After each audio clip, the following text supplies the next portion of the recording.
જાડેજા અને સાથે રમેશભાઈ અને સાથે આપણા લંડનથી પધારેલા ચંદુભાઈ, ભુજથી પધારેલા આપણા બાબુભાઈ અને સાથે જે દીકરા હથની અંદર જે આમંત્રણ આપીને બોલાવેલા છે તે સર્વ મહેમાનો અને સાથે સાથે જે બ્રહ્મકુમારીસની અંદર જોડાયેલા સર્વ ભાઈઓ અને બહેનો, તો જ્યારે અત્યારે બધાના જ દિલમાં એક ખુશીનો સૂરજ ઉગ્યો છે, બધાના જ દિલમાં એક ખુશીનો સૂરજ ઉગ્યો છે અને મન ગીત ગાય છે કે વાહ બાબા વાહ. મન ગીત ગાય છે, બોલો બોલો બોલો. અને તન થનગનાટ કરે છે કે બાબાની આ સેવા દિવસે ને દિવસે તે આગળ વધી રહી છે. આપણા બધાના જ કદમ તે આગળ વધી રહ્યા છે. તો જ્યારે આ ભગવદરાની ધરણી એટલે કહેવાય છે કે પથ્થરની ધરણી છે, પરંતુ આ જ પથ્થરમાંથી થોડા થોડા પણ હથોડા લગાવીને કેટલી સરસ મૂર્તિને તૈયાર કરવામાં આવે છે, કેટલા સરસ મંદિરો પણ બનતા હોય છે અને કોઈ પણ મકાનનું ફાઉન્ડેશન હશે ત્યારે પણ જરૂરથી આ પથ્થર તો વપરાય જ છે. તો જ્યારે કહેવાય છે પથ્થરની ધરણી છે, પરંતુ તે પથ્થરમાંથી પણ કેટલી બધી કમાઈ કરતા હોઈએ છે, કેટલી બધી તેમાંથી પણ સેવા થઈ રહી છે. જ્યારે આવી જ ધરતીની અંદર શ્રેષ્ઠ કમાઈ, શ્રેષ્ઠ સેવા કરવા માટે સૌ પ્રથમ જે કદમ ઉઠાવ્યું હોય અને જે હિંમતથી અહીંયા પધાર્યા હોય, તો તેવા આપણા સબજોન ઇન્ચાર્જ જે નામ લેવાની સાથે એક સમય થોડું હૃદય ગદગદ થાય છે, પરંતુ એ આત્માની સૂક્ષ્મ શક્તિ એવી છે કે ભલે હાજર ના હોય છતાં પણ સૂક્ષ્મ રીતે એટલી સેવા કરાવે છે કે જાણે એવું લાગે છે કે જે અહીંયા જ હોય. તો તેવા આપણા પરમ શ્રદ્ધે આદરણીય રાજયોગીની ચંદ્રિકા દીદી માટે સૂક્ષ્મ સ્વરૂપમાં હશે તો આપ તેઓને એ આત્મા ખુશ થાય ત્યારે તાળીઓથી આપણે બધા વધાવીશું. તો જોરદાર તાળીઓ સાથે દીદી આપણી સામે અહીંયા પધાર્યા છે કે જેઓને આ સેવાનું એક બીજ નાખ્યું હતું અને ત્યાર પછી એ સેવાને આગળ વધારવા માટે તેઓની પાછળ કદમ ઉઠાવ્યું હતું આપણા પ્યારા બેટા આદરણીય જ્યોતિ દીદી, કે તેઓને પણ અહીંયા આવી અને બધાને ખૂબ જ સેવાની તે પાલના આપી હતી.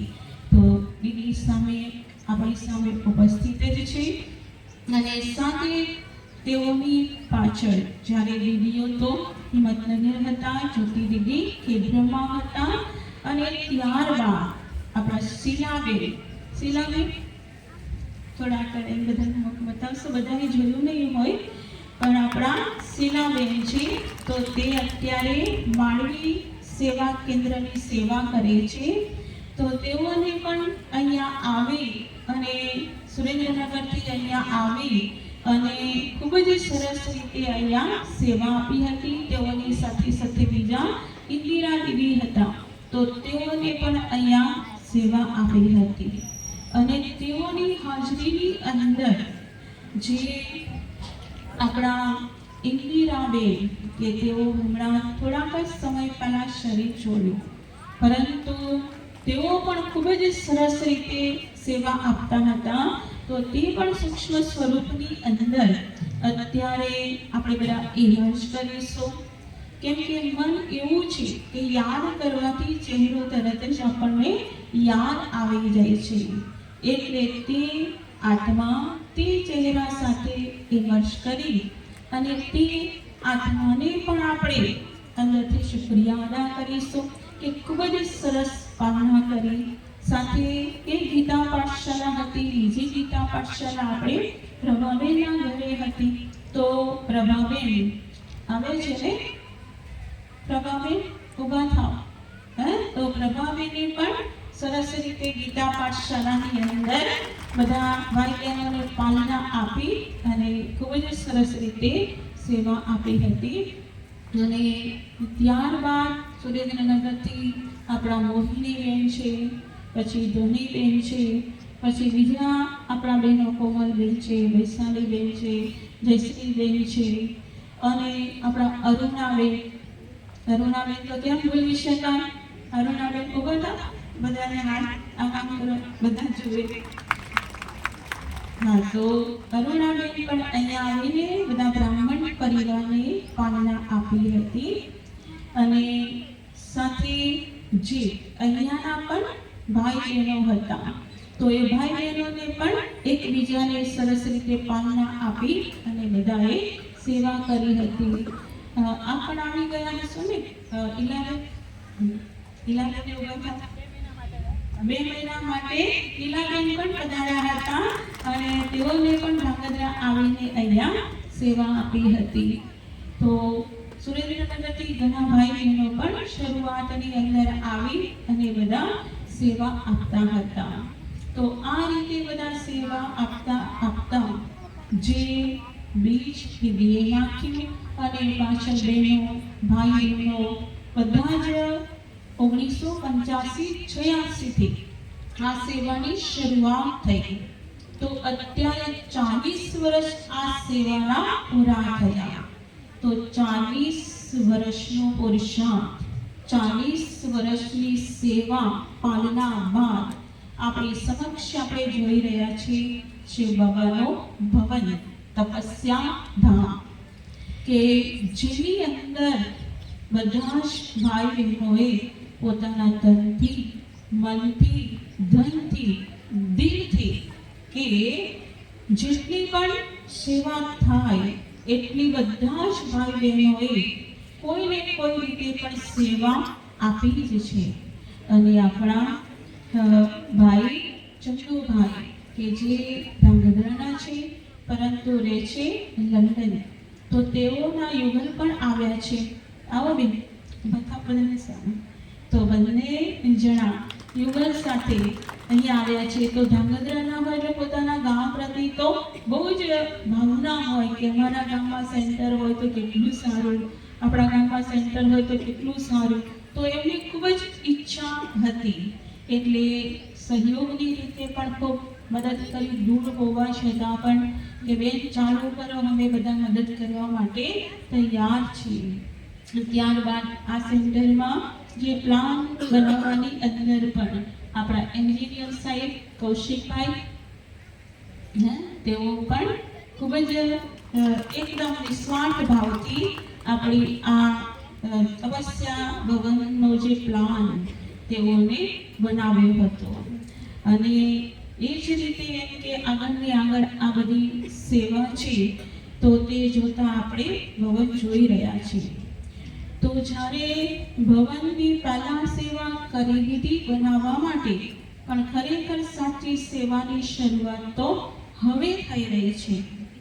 તો એ સેવા માટે આપણે પોતાના મનસા, વાચા, કર્મણા અને તન, મન, ધન દ્વારા હર એક આત્મા તે આપણે સંકલ્પ કરીશું કે બાબાની એવી સેવા કરીએ કે ધાંગધ્રા તો શું, પરંતુ આ સેવા કેન્દ્ર દ્વારા આજુબાજુ અને દૂર દૂરથી લોકો, આત્માઓ બધા દોડીને અહીંયા આવે અને અને પછી ભગવાન પાસેથી પોતાનું જે રાજ્ય છે, જે ભાગ્ય છે તે પ્રાપ્ત કરે.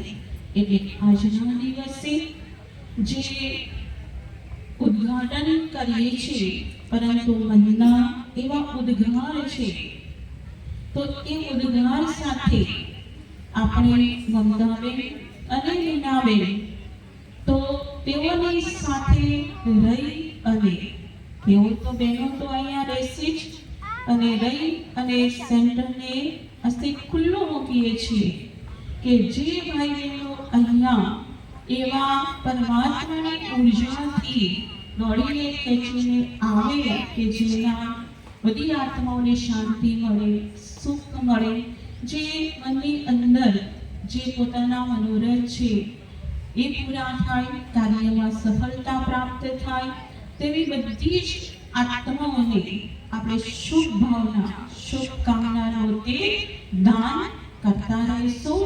તેવી શુભ ભાવના સાથે ઓમ શાંતિ, ઓમ શાંતિ, ઓમ